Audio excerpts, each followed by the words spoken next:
네, 안녕하세요. 여러분들의 구독과 좋아요로 이 채널이 유지되고 있습니다. 네, 영상 속도는 1.5배를 추천드리는 바이고요. 항상 구독자님, 멤버십 회원님들에게 감사하다라고 말씀을 드리면서 이번 내용은 또 비트코인 정말 조종에 임박을 했던 시즌일까요? 이게 시즌 아웃일까요?에 따른 질문이 너무 많이 들어와가지고 그 내용 편으로 한번 만들어 보았습니다. 같이 한번 보도록 하시죠.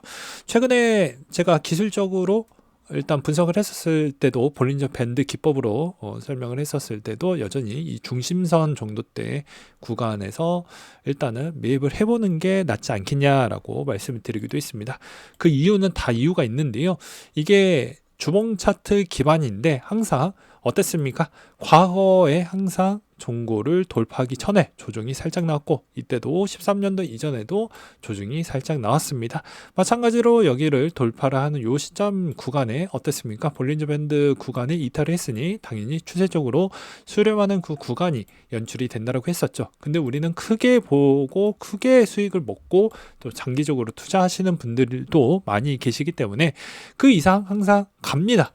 그러니까 이 진통, 지금의 현재 진행 중에 있는 이 진통은 그냥 이렇게 생각하시면 될 것 같습니다. 과거에도 이 중간 지점에서 종고를 넘기 전에 항상 조정이 좀 나왔고 조정이 좀 나왔습니다. 그리고 이제 볼린저 밴드가 너무 이탈률이 너무 세게 나왔을 경우에는 항상 수렴하는 그 구간으로 들어왔기 때문에 당연히 그 구간에 좀 있다라고 보는 게 맞겠죠.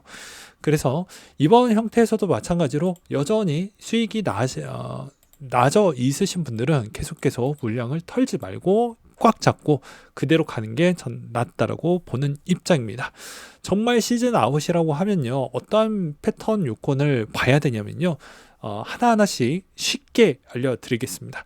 자, 보게 되면 일단 가장 큰 부분으로 작용할 수 있는 게 무엇이 될 것 같습니까? 민코인이 요즘에 가장 핫했고 가장 많이 올랐습니다. 그러면 가장 큰 요소로는 여전히 민코인의 시가총액 규모를 좀 봐야 될 것 같은데, 시가총액 규모가 생각보다 그렇게 많이 크진 않았다는 걸 볼 수가 있습니다. 즉 지금보다 더 높은 위치에 있어야 시즌 아웃에서 좀 생각을 해봐야 되지 않을까요? 라고 해볼 수가 있겠고요. 그 다음으로 볼 수 있는 게 뭐가 있겠습니까? 당연히 이번에 이제 새롭게 좀 등장을 했던 그런 쪽을 좀 봐야 되겠죠. 그게 어느 쪽이 될 것 같습니까? 당연히 BRC20 쪽이 등장을 했었죠. 등장하는 쪽에서는 항상 기능이 두 가지가 작동을 하게 되어져 있습니다. 그건 어떠한 기능이냐면 순기능과 역기능이죠. 순기능은 전체적인 시가총액을 끄집어 올리는 그런 기폭제 같은 역할을 해주지만, 반대로 역기능은 이 안에서 항상 버블이 만들어졌기 때문에 이것으로 인해서 항상 시즌 아웃이 되돌림표가 나올 수 있다는 것입니다. 즉 BRC20이 지금 무슨 일을 하고 있나요? 하고 있는 게 없죠. 그렇기 때문에 시가총액도 여전히 많이 올라왔다라고 생각을 하지만 이거는 또 매우 주관적일 수밖에 없어서 제 그냥 경험치상으로는 이때까지 17년도, 21년도 때를 우리는 경험을 해본 결과치로는 이 정도 시가총액은 생각보다는 아직은 좀 더 거품이 더 끼워 주어야 된다라고 저는 말씀을 드리고 싶습니다. 그 다음으로는 뭐 ERC404도 아직은 뭐 뚜렷하게 자리를 잡지 못했기 때문에 그런 쪽에서 어떤 문제점이 나와야 되는데 아직은 그러지 못했다라는 게 좀 특이점이라고 볼 수가 있겠고요. 그 다음으로 또 하나 봐야 되는 건 어떤 점이 될까요? 당연히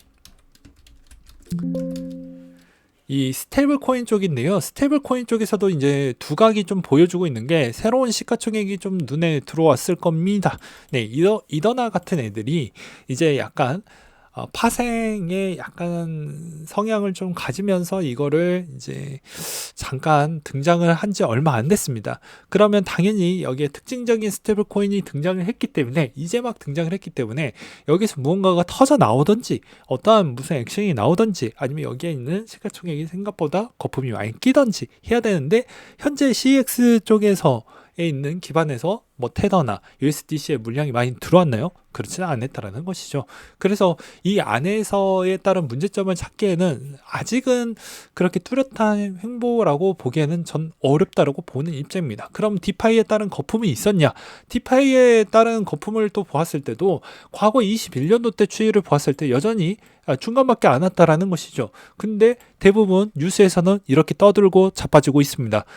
지금 이제 종고를 넘으려고 하니까 대부분 이제 여기서 한 번 더 또 밀릴 것이다. 이런 이야기는 진짜 2017년도 때도 너무 많이 들었고요. 21년도 때에서도 충분히 그런 이야기가 계속 상승이 나와 줌으로써 미친 듯이 많이 들었다라는 것입니다. 근데 우리는 데이터로 조져서 좀 보자라는 것이죠. 그러면 요즘 이 비트코인이 무슨 흐름으로 가격이 올라왔는지에 따른 또 영향성도 같이 봐야 되겠죠. 그건 ETF입니다. ETF 쪽에서도 그럼 흐름이 꺾였나 한번 볼까요? 예. 일단 일주일치를 본다고 해도 메인이 iShares인가 블랙록과 피델리티가 메인인데 이 피델리티와 블랙록에 있는 규모가 순유출로 만약에 막대하게 흐름이 바뀐다고 하면 당연히 문제점이 나올 수는 있겠지만 현재 상황으로 보았을 때는 그런 낌새가 아직까지는 보여지지 않는다라는 것이죠. 그래서 현 시점에서 우리는 확인을 해야 된다라는 것은 전반적인 추세 규모로만 본다라고 해도 아직은 좀 시즌 아웃이라고 보는 건 말이 안 된다라는 것입니다. 그리고 또 확인을 해볼 수 있는 것 중에 하나가 무엇이냐면요. 일단 바이낸스 안에서도 대형 지금 이제 상장하려고 하는 거의 대형급 코인들이 아직도 더 많이 상장을 해야 할 게 넘쳤습니다. 그런 코인들이 아직 다 상장이 되기 전 때까지는 저는 시즌 아웃으로 보기가 좀 어려워요. 이 말의 의미는 무엇이냐면 VC들이 지금 돈이 마른 상태가 아니죠. 계속 투자도 이루어지고 있고요. 대형 프로젝트들도 아직 메인의 상장, 그러니까 메인 거래소에 상장도 안 되어져 있습니다. 그러면 정말로 문제점이 나온다고 하면 역발상으로 ETF의 순유출, 그러니까 여기에서 올렸던 거 여기에서 문제가 발생을 할 수가 있으니 기존에 원이 있었던 것을 다시 되돌려서 보시면 답이 나온다라는 것이죠. 그 다음에 이걸 집어치우고 그 다음으로도 거래소나 VC들에 있는 현재 상태를 보게 되면 아직도 시드가 많이 남아져 있다라는 걸 확인을 해볼 수가 있습니다. 그리고 여전히 계속해서 런치패드가 유행처럼 진행이 되어가고 있다는 건 그만큼 계속 거래량을 갱신해주고 여전히 인기가 높다는 걸 볼 수가 있게 되겠죠. 그런데 여기서 과연 시즌 아웃이 됐다고 하면 당연히 이런 쪽에서도 VC 애들도 투자 규모도 적어지고 역대 최대 투자를 받았다라는 그런 프로젝트들도 덩달아서 나오지 않아야 되는데 제 귀에 들리는 것만 해도 계속 들려오기 때문에 아직까지는 너무 이르다라고 보고 있는 실정입니다. 그리고 이때까지 과거에 있었던 그런 유명한 프로젝트들은 다 많이 올랐어요. 가격대도. 그러면 그 친구들은 당연히 이 시장에서 벌써 떠나갈까요? 아니죠. 계속 재투자하고 계속해서 이 안에서 머물려고 하겠죠. 그 다음으로 또 봐야 되는 것 중에 하나가 무엇이 있냐면요. 그 다음으로 가장 중요한 건 스테이킹에 따른 이자 보상 추이가 좀 될 것 같은데 이 이자 보상 추이도 생각보다 높습니다. 높게 설정이 되어져 있기 때문에 웬만하면 여기서 이탈이 될 거라고 하면 이런 프로젝트들에 따른 보상 비율이 좀 만족스럽지 못한 정도만큼 내려와져 있던지 그런 액션이 취해 주어야 되는데 그렇지 않는다라는 것이죠. 그러면 당연히 여러분들은 여기서 충분히 노드 검증자 역할로 또 여기에서도 머물려고 하는 생태계에 머물려고 하는 밸리데이터 애들도 충분히 여기에서 계속 머물 텐데 여기서 빠져나갈 수 있을 만한 요구적 조건은 이득적 요건이 떨어져야지만 당연히 이탈률이 커지겠죠. 아니면 어떠한 시스템 문제나 붕괴가 있어야지만 가능하다라는 걸 다시 한번 말씀을 드리는 바입니다. 일단은 이점이 좀 더 많이 남아져 있고 먹을 게 좀 더 많이 열려져 있고, 그 다음에 에어드랍도 특정 코인들 아직까지도 에어드랍도 계속 나눠주고 있는 그런 프로젝트들도 많이 있습니다. 그럼 그게 어느 정도 끝나는 시점이 와야 무언가를 이야기를 해볼 수가 있지 않을까라고 저는 말씀을 드리고 싶습니다. 그러하고요. 그 다음에 여전히 스테이블 코인에 따른 유입량도 여전히 계속 조금씩이라도 들어오고 있는 이런 시국에 과연 그렇게 주장하시는 분들은 어떠한 근거와 어떠한 자료로 그런 이야기를 퍼부어내고 있는지 저는 좀 아이러니합니다. 그 다음으로는 여전히 이제 뭐 개발자 컨퍼런스도 있고요, 엔비디아 컨퍼런스도 있지만 저는 오히려 여기에 따른 기대감은 별로 없긴 합니다. 그럼에도 불구하고도 전체적인 시장으로 봤을 때 잠깐 쉬어가는 정도일 뿐이지 여기에서 마무리가 된다라고 저는 보고 있지 않는 가장 중추적인 영향성이라고 볼 수 있는 것 중에 하나는 무엇이 좀 될 것 같냐면요, 요게 메인 내용입니다.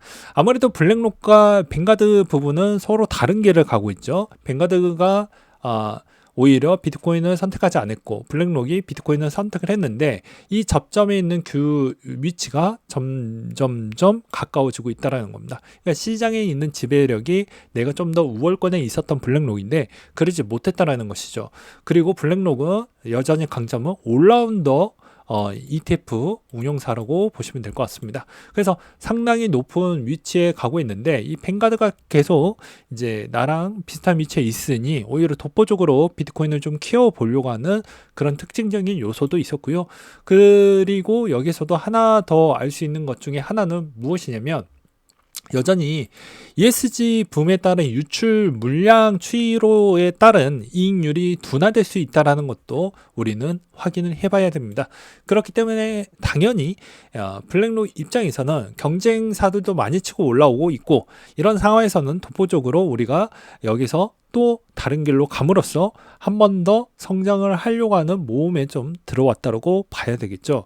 그렇기 때문에 이번 형태에서도 뭐 대형 자산 운용사들이 이번에 대거 좀 많은 이탈과 문제점이 조금은 나오고 있지만 여전히 ESG 펀드도 조금씩 자금이 들어오고는 있어도 이게 들어오는 규모가 생각보다는 예상치 대비보다 그렇게 뭐 크게 많이 보여주지 못한 성과를 보여주고 있다 보니까 그게 오히려 비트코인을 어쩔 수 없이 블랙록도 어쩔 수 없이 그게 좋든 싫든 간에 좀 키우려고 하는 맥락이 좀 보여진다라고 생각을 하고 있습니다. 그리고 제가 뭐라고 했습니까? ETF 딱 상장하고 나서 못해도 3개월 정도 추이는 좀 봐야 되지 않을까요? 라고 했다는 건 자산 운용사들도 다 알고 있는 겁니다. 3개월 정도에 따른 성과가 어떻게 해서든 마케팅을 내든 뭐 돈을 좀 바르든 간에 최대한 인기 있게끔 성공적으로 마무리를 해야 가격 추이적인 측면이나 상품에 따른 인기도나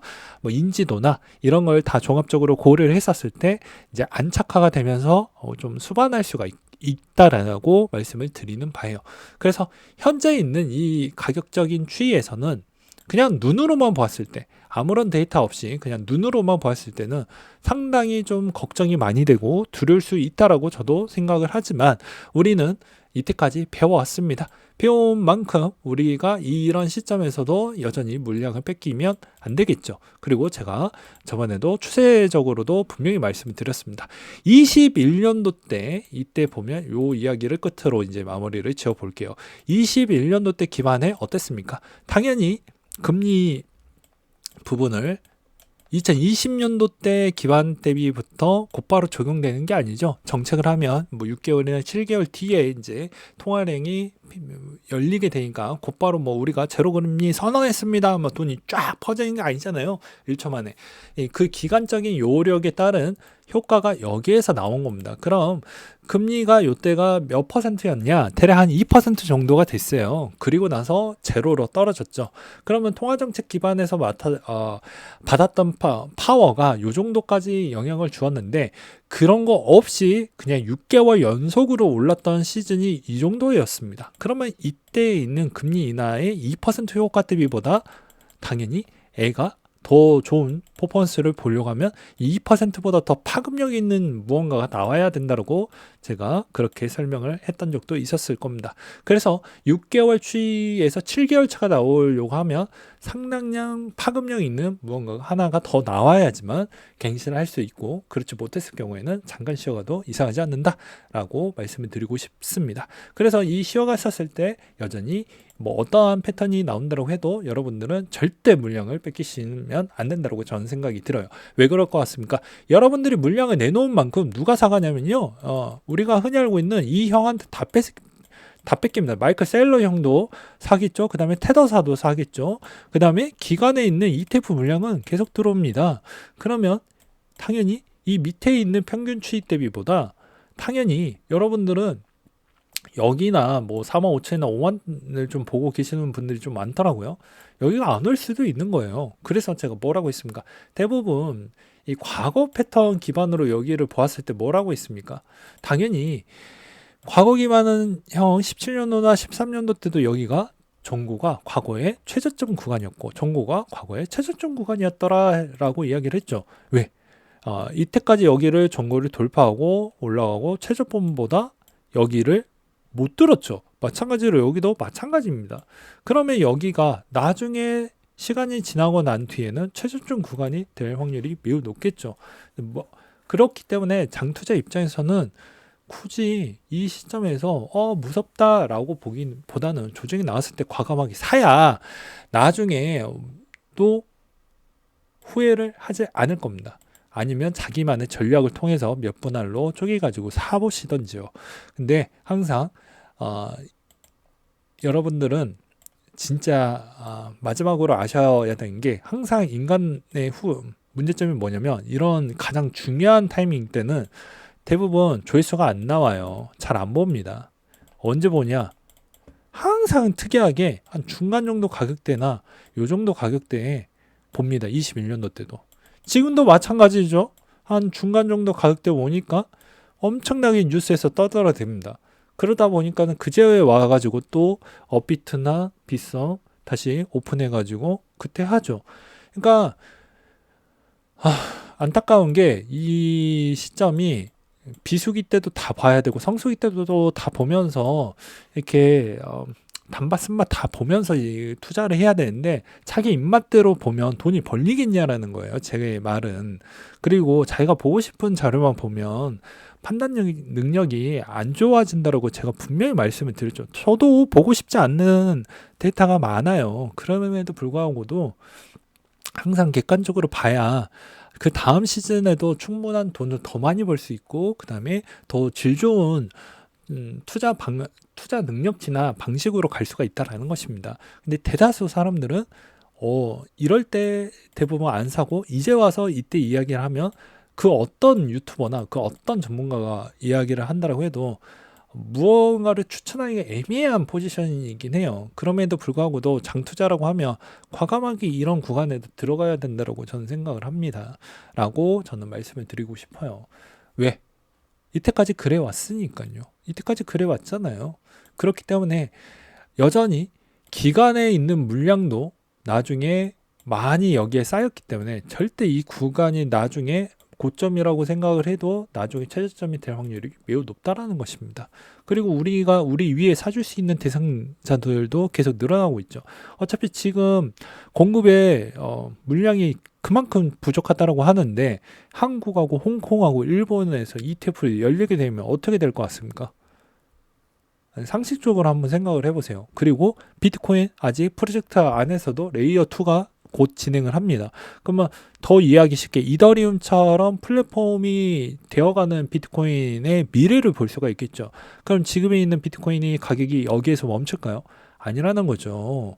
그러니까 그런 장기적인 추이까지도 본다고 하면 물량에 뺏기지 말라는 말씀을 마지막으로 드리면서 이상으로 마치도록 하겠습니다.